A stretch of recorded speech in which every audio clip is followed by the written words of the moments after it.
The Pentagon is built on land that was a thriving Black town.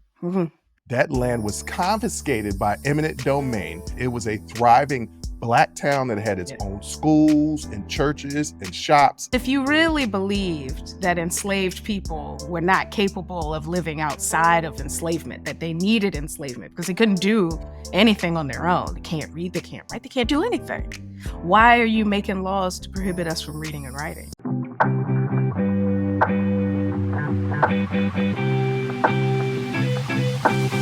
Jay, you know who Jackie Robinson is? Yes, of course. 44. Yeah, 44. Great movie done by Chadwick Boseman. Yes. The first Black man to be in Major League Baseball, World War II hero, had his own webpage on the DOD website until recently. On March 19th, 2025, a DOD webpage about Jackie Robinson's World War II military service was temporarily removed, displaying a 404 error with DEI appended to the URL. It was restored later that day after media backlash. The page highlighted Robinson's Army service from 1942 to 1944, including his court-martial for refusing segregation on a bus, his honorable discharge, and his post-military baseball career, breaking the Major League Baseball's color barrier. Like I said, the page was inaccessible in the morning. In the afternoon, it was restored after media reports from ESPN and the AP News and the New York Times. The Pentagon later called it a mistake, but affirmed anti-DEI policies. Jay, they even came up with a new name for DEI. They call it Discriminatory Equity Ideology. That's what they call DEI now. This is all a part of the administration's process to get rid of DEI from everything. And that means removing things that have to do with race or gay. Gay is one of the buzzwords. They're using AI to scrub things, and they're saying because the AI will make some mistakes that this was done in error, but that it is still being done to scrub DEI basically from the world. Yeah, well, basically from not the world, not the world. Just the U.S. has got this concerted effort against nothing. Honestly, it's a made up thing. So if you are wondering, what is the point of attacking diversity, equity, and inclusion? It's the erasure of Blackness and Black people. Because if you could just take it on his face, Jackie Robinson was a celebrity, and made great contributions during the war, so he had a page. His Blackness is secondary to that, and like it's not it was important, of course, at the time because he's a Black man, integrating Major League Baseball and things like that. But honestly, what was important was the story was what was important. But when they see Blackness, right, they're inherent in their minds is this person is only here because they're Black, not because they actually contributed something of worth and of merit. And the thing that I see floating around that is very true is if you think by removing diversity, equity, inclusion, that you're making the playing field equal, then the people who needed the leg up might not have been us. Jesse Jackson said something one time, and I'm paraphrasing. He was asked a question by a news reporter. This had to be in the 80s, 70s or 80s or something like that.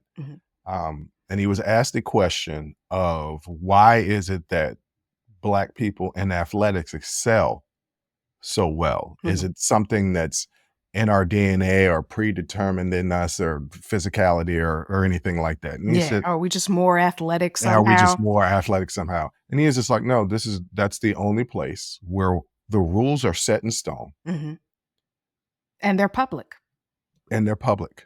So everybody, that's the truest form of meritocracy. Yes. When you get on the court, everybody has the same number of minutes in that quarter to get it done, and they all have to follow the same rules, and everybody knows the rules, and there's an official on the court that's enforcing the rules that everybody knows.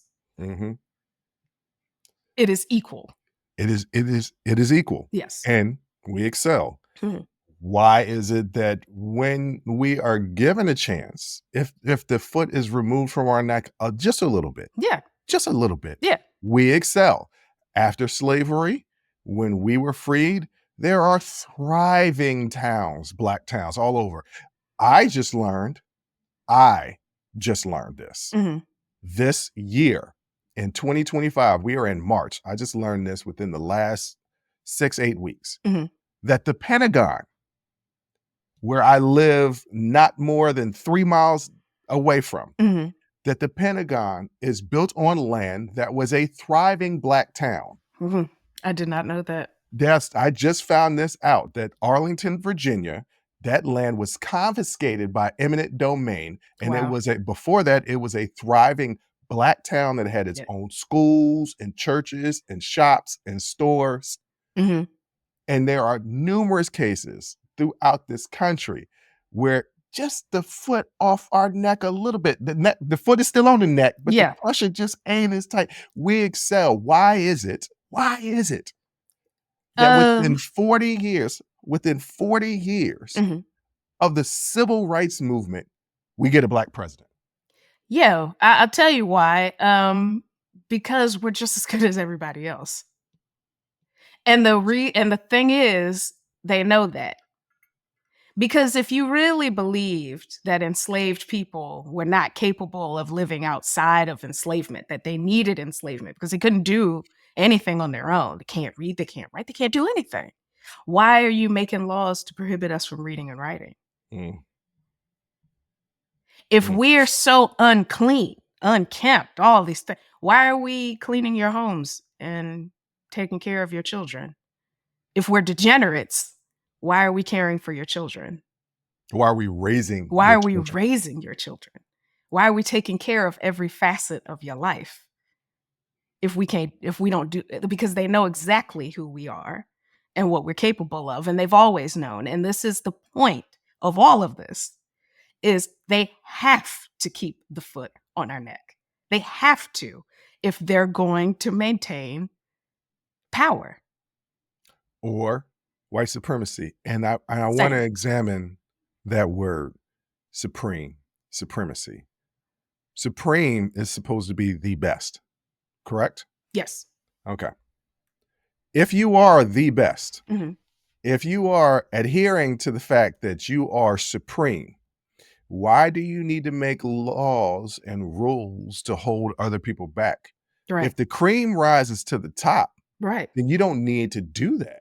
Exactly. But historically, there have been so many laws, ladies and gentlemen, laws. Look, I have a bank account with Navy Federal Credit Union. It just came out 2 or 3 years ago that Navy Federal Credit Union was discriminating against Black people for mortgage loans. This was happening in 2020s. Join the conversation and follow the Unsolicited Perspectives podcast on Apple, Spotify, or wherever you get your audio podcasts.